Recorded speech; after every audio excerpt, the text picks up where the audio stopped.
మీకు ఈ వీడియో నచ్చినట్లయితే వీడియోని లైక్ చేయండి. హే డూడ్ కాఫీ తీసుకురావే అని పావన్మూర్తి కేకలు పెడుతూ ఉంటే మీరు ఇలా కాఫీ అడుగుతారనే మీ మొఖాన ఈ కాఫీ కప్పుని పడేయమని పిన్ని నా చేతిలో పెట్టారు అని హాసిని అంటే అంత మాట నిందా అని పాము అంటాడు. ఒంట్లో నలతగా ఉన్నప్పుడు అలాగే మాట్లాడతారు అని నైని అంటుంది. కానీ అత్తయ్య చూడు ఎప్పుడు ఎంత బాగుంటుందో అని హాసిని అంటే నాకు రోగాలు రావాలని కోరుకుంటున్నావా అని తిలోత్తమ అంటుంది. అనుకున్నవన్నీ జరగవు కదా అత్తయ్య అని హాసిని అంటే ఏమనుకుంటున్నావు అని వల్లభ అంటాడు. మీ అమ్మగారికి పక్షవాతం మీకు కుష్టి అని హాసిని లిస్టు చెప్తూ ఉంటే ఏ ఆపుతావా ఇక అని తిలోత్తమ అరుస్తూ ఉంటుంది.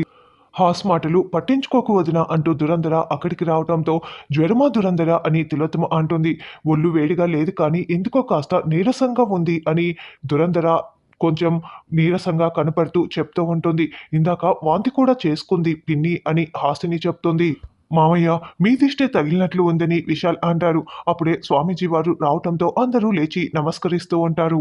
గురువుగారు మిమ్మల్ని చూసి చాలా రోజులైంది. హఠాత్తుగా వచ్చి మమ్మల్ని చాలా సంతోషపెట్టారు అని విశాల్ అంటే అనుకోకుండా రాలేదు విశాల. మీ మరదలు కబురు పెడితేనే వచ్చానని స్వామీజీ చెప్తారు. అవును స్వామివారు వస్తేనే నా సమస్యకి పరిష్కారం దొరకదనిపించి పిలిపించాను అని సుమన అంటే సకల రోగాల వనిత అని విక్రాంత్ అంటాడు. విక్రాంత్ బాబు మీరు మాట్లాడారంటే గొడవ మొదలవుతుందని నైని అంటుంది. స్వామివారు వచ్చినప్పుడు సామరస్యంగా ఉండాలని నేను తెలుసుకున్నానులే అక్క అని సుమన అంటుంది. సుమనమ్మలో కూడా మార్పు వచ్చింది అని పావన్మూర్తి అంటే ఆస్తిలో వాటా వస్తుందంటే మార్పు ఎందుకు రాదు బాబాయ్ అని సుమన అంటుంది. దాంతో అందరూ షాకింగ్గా చూస్తూ ఉంటారు.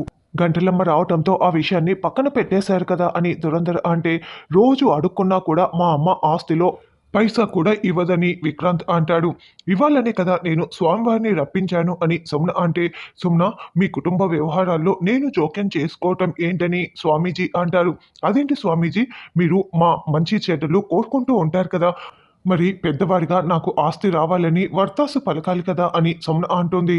సుమన స్వామివారిని ఇందులోకి లాగటం మంచిది కాదు అని విశాల్ అంటే నా పాప కాళ్ళు అలా నల్లగా కాలిపోవటానికి కారణమైన అత్తయ్య ఆస్తిలో నాకు పావుల వంతు రావటం కరెక్టే కదా అని సుమన అంటే కావాలంటే అడుక్కో అని హాసిని అంటుంది. అవునులే మీకందరికీ నేను ఎలా కనిపిస్తున్నాను, నాకు ఆస్తి రాకపోతే దీనికి ఇలా కావాల్సిందేలే అని మీరు మనసులో చాలా సంతోషపడుతూ ఉంటారు కదా అని సుమన అంటుంది. సుమన నీకు ఏదైనా అత్యవసర సహాయం చేస్తానని చెప్పాను కదా అని తిలోత్తమ అంటుంది. నేను పైసా కూడా మా అక్క దగ్గర అడుక్కున్న సంగతి మీకు కూడా తెలుసు.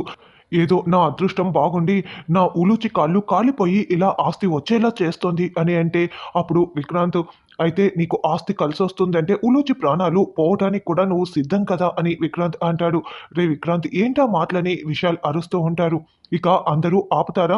ఇప్పుడు ఆస్తి ఇవ్వాలా వద్దా అన్నది సుమన తిలోత్తమ అత్తయ్య మధ్య ఉన్న అవగాహనని బట్టి ఉంటుంది. అది వాళ్ళ ఇష్టం. ఎవరు ఇవ్వమని చెప్పరు, ఇవ్వద్దని చెప్పరు అని నైని అంటుంది. మీరందరూ నేను బాగుపడాలని కోరుకోరు కాబట్టే ఎలాంటి కోరికలు పక్షపాతం లేని స్వామీజీని ఇంటికి రప్పించానని సుమన అంటుంది. తిలోత్తమ సుమన కోరిక స్వార్థమే అయినా అడగటంలో న్యాయం ఉంది అని అనడంతో మీ మాటని నేను కాదంటానా గురువు గారు. అయితే ఒక చిన్న విన్నపం, ఇప్పుడు సుమన రాసుకువచ్చిన డాక్యుమెంట్స్లో ఏదైనా తిరకాసు ఉండొచ్చు. అందుకే ఇప్పుడు కొత్తగా నా ముందు డాక్యుమెంట్స్ని రాయాలి అని తిలోత్తమ అంటోంది. అదేమైనా అత్తరా ఎలా రాసినా కూడా ఆస్తి చెందుతుంది కదా అని హాసిని అంటే కానీ తిలోత్తమ ఆలోచన వేరుగా ఉంటుంది అని స్వామీజీ చెప్తారు. అంటే సుమనమ్మ అడిగినంత ఆస్తి ఇవ్వదా అక్కాయ్ అని పావన్మూర్తి అంటాడు. ఎంత అడిగితే అంత రాసిస్తే రేపు ఇంకొకరు బ్లాక్మెయిల్ చేసి అడిగి తీసుకుంటారని వల్లభ అంటే మాకు అంత అవసరం రాదులే అల్లుడు అని దురంధర అంటుంది. మిమ్మల్ని కాదులేండి నేను అనేదని వల్లభ అంటాడు. నా ముఖం చూసి మాట్లాడుతుంటే నన్నే అనుకున్నానని దురంధర అంటుంది. నీ ముఖం ఏమైనా మెలమెల మెరిసిపోతుందా, జబ్బు పడిన దానిలా నీరసంగా పెట్టి ఉన్నావని పావన్మూర్తి అంటాడు. అమ్మవారి పూజ చేయి దురంధర అంతా సర్దుకుంటుంది అని స్వామీజీ చెప్పడంతో నాకు ఆస్తి ఇచ్చిన తర్వాత ఇద్దరం కలిసి పూజ చేద్దాంలే పిన్ని అని సుమన సంతోషపడుతూ చెప్తూ ఉంటుంది. వల్లభ వెళ్ళి బ్లూ కలర్ ఫైల్లో ఉన్న పేపర్ పెన్ను తీసుకురా అని తిలోత్తమ చెప్తుంది. స్వామి మీరు రావటం వల్ల సమస్య శాంతియుతంగా పరిష్కారం అయిందని విశాల్ అంటే ఇవాళ నేను మాత్రమే కాదు విశాల వచ్చింది, ఇంకొకరు కూడా రాబోతున్నారు అని స్వామీజీ చెప్పటంతో ఎవరు స్వామీజీ అని నైని అంటుంది. ఇంకా స్పష్టత రాలేదు నైని, నాకు మనసుకి అనిపించింది చెప్పాను అని గురువుగారు చెప్తారు. వాళ్ళెవరో కానీ వచ్చి నా ఆస్తిపై అసూయ పడకముందే నాకు ఆస్తి రాసిచ్చేస్తే బాగుంటుంది అని సుమన అంటుంటే అప్పుడే Vallabha mummy paper pen ready అంటూ అక్కడికి రావటంతో అయితే రాయని తిలోత్తమ అంటుంది. మమ్మీ అది అని వల్లభ నసుగుతూ ఉంటాడు. మీ అబ్బాయి చదువులో 0 అని తెలుసు కదా అత్తయ్య. వాటా అంటే కోటి అని 70 కోట్లంటే సుమన అసలు కోటికి గతి లేనిదని తప్పులు తప్పులుగా రాస్తాడని హాసిని అంటోంది. విశాల్‌ని కానీ, విక్రాంత్‌ని కానీ రాయమనండి అని పావనమూర్తి అంటే, నేను రాయనని విక్రాంత్ అంటాడు. బాబు గారు కూడా రాయడని నయని అంటోంది. మరి ఎవరు రాయకపోతే అని హాసిని అంటే, మరి నువ్వు రాస్తావా అని వల్లభ అంటాడు. అయ్యో! నేనెందుకు రాస్తాను? అంత రిస్క్ అస్సలు తీసుకోను. రాసిన తర్వాత హత్తు లేదు, పొల్లు లేదు అని చెప్తే ఇంకెవరు వేగుతారు? నేనే అసలే రాయను అని హాసిని అంటుంది. నాకు తెలుసు మీరెవరు రాయరు, నాకు సహాయం చేయరని చాలా బాగా తెలుసు. ఎందుకంటే నాకు ఆస్తి వస్తే మీకు కుళ్ళు అని సుమన అంటుంది. నా చెయ్యి బాగుంటే నేనే రాసేదాన్ని సుమన అని తిలోత్తమ అంటుంది. సంతకమైనా పెడతారు కదా అని సుమన అంటే, సంతకం పెట్టకుండా ఆస్తి ఎలా వస్తుంది? పెడుతుంది లేవే అని దురంధర అంటుంది. అయితే నువ్వే రాయి దురంధర అని తిలోత్తమ అంటోంది.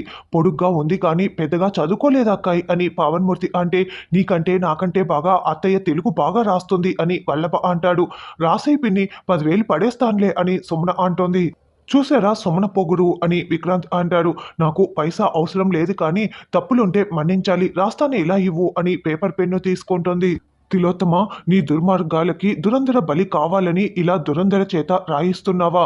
నీ ఎత్తు ఒకవైపు అయితే అమ్మవారి రాత ఇంకొక వైపు అని స్వామీజీ మనసులో అనుకుంటూ ఉంటారు. ఏం రాయాలా అని దురంధర అనడంతో 70 కోట్లు వస్తున్నట్లు రాసేయి పిన్ని అని సుమన అంటుంది. అదొక్క లైన్ రాస్తే అది డాక్యుమెంట్ అవ్వదు అని విశాల్ అంటాడు.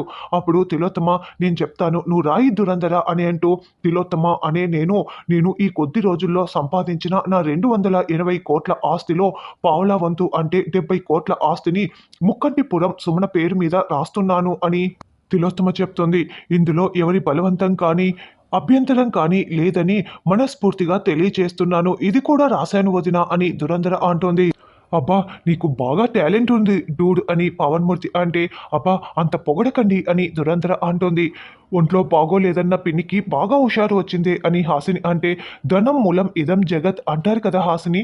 అంతే డబ్బుల్ని చూస్తే ఇలాగే హుషారు వచ్చేస్తుంటుందని స్వామీజీ చెప్తారు. మరి సంతకం పెట్టు వదినా అని దురంధర అంటోంది. బొగ్గు చేత్తో ముగ్గేసినట్లు సైన్ చేయండి అత్తయ్య అని హాసిని అంటే, ఏయ్ నువ్వు నోరు మూసుకుంటావా అని వల్లభ అంటాడు. మీ మమ్మీ చెయ్యి అలాగే ఉంటుంది రాజా. పిన్ని మీరు పేపర్ పెన్ను ఇవ్వండని హాసిని అంటుంది. దాంతో తిలోత్తమ ఆ పత్రంపై సైన్ చేసేస్తుంది. సంతకం బాగోలేదని మళ్ళీ మాట మార్చకూడదని నయని అంటుంది. అవునత్తయ్య మీరలా మార్చరు కదా వేలిముద్ర వేయండి అయితే అని సుమన అంటుంది. వేలే లేదు ఇక ముద్రేం వేస్తుంది అని విక్రాంత్ అంటాడు. సుమన నా మాటే చాలు కానీ నువ్వు నమ్మవని ఇలా నేను పత్రంపై రాసిస్తున్నాను. కానీ నీకు ఒక ముఖ్యమైన విషయం చెప్పాలి. డాక్యుమెంట్స్ జాగ్రత్త. మళ్ళీ పోగొట్టుకొని మళ్ళీ రాసివ్వమంటే మాత్రం నేను అస్సలు రాసివ్వను. ఒక్కసారే రాసిస్తాను అంతేనని తిలోత్తమ ఆ పేపర్‌ని సుమన చేతిలో పెడుతుంది. ఆ పేపర్‌లని పోగొట్టుకుంటే ఆస్తిలో వాటా రానట్లే చిన్న మరదల అని వల్లభ అంటే, లేదు బావగారు నేను అస్సలు పోగొట్టుకోనని సుమన అంటుంది. ఆ పేపర్‌లని ఉడూచి కంటే ఎక్కువగా చూసుకుంటుంది అని పావనమూర్తి అంటాడు. సుమన అమ్మవారికి దండం పెట్టుకొని ఆస్తిని అనుభవించు అని తిలోత్తమ అంటే, దండం ఎందుకు ఏకంగా పూజ చేస్తాను పిన్నికి కూడా బాగోలేదు కదా అని సుమన అంటోంది. తానొకటి తలిస్తే దైవం ఇంకొకటి తలుస్తుందని స్వామీజీ చెప్పడంతో అందరూ షాకింగ్‌గా చూస్తూ ఉంటారు.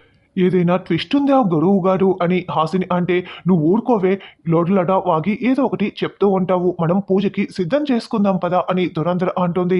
తర్వాత తిలోత్తమ గార్డెన్‌లో సోఫాలో కూర్చొని ఆలోచిస్తూ ఉంటే, ఏంటి మమ్మీ 70 కోట్లు రాసిచ్చేసి ఇప్పుడు చేతులు కాలాక ఆకులు పట్టుకుంటే ఏం లాభం? రాసిచ్చే ముందు ఆలోచించాలి కదా అని వల్లభ అంటాడు. అయినా నీ చేతులు పట్టుకుంటే బూడిదే కదా రాలేదని వల్లభ అంటాడు. ఈ చెయ్యిపై ఇలా మాట్లాడితే నువ్వు చాలా బాధపడాల్సి ఉంటుంది వల్లభ.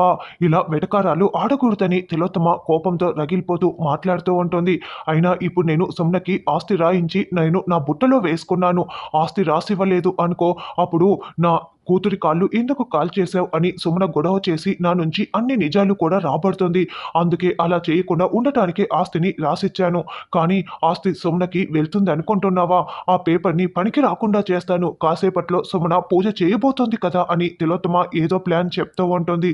మరి స్వామీజీ చెప్పిన ఆ అజ్ఞాత వ్యక్తి ఎవరు ఇంటికి రాబోతున్నారు? అసలు ఆ పేపర్‌ని తిలోత్తమ ఎలా నాశనం చేస్తుందన్నది రానున్న ఎపిసోడ్‌లో తెలుసుకుందాం.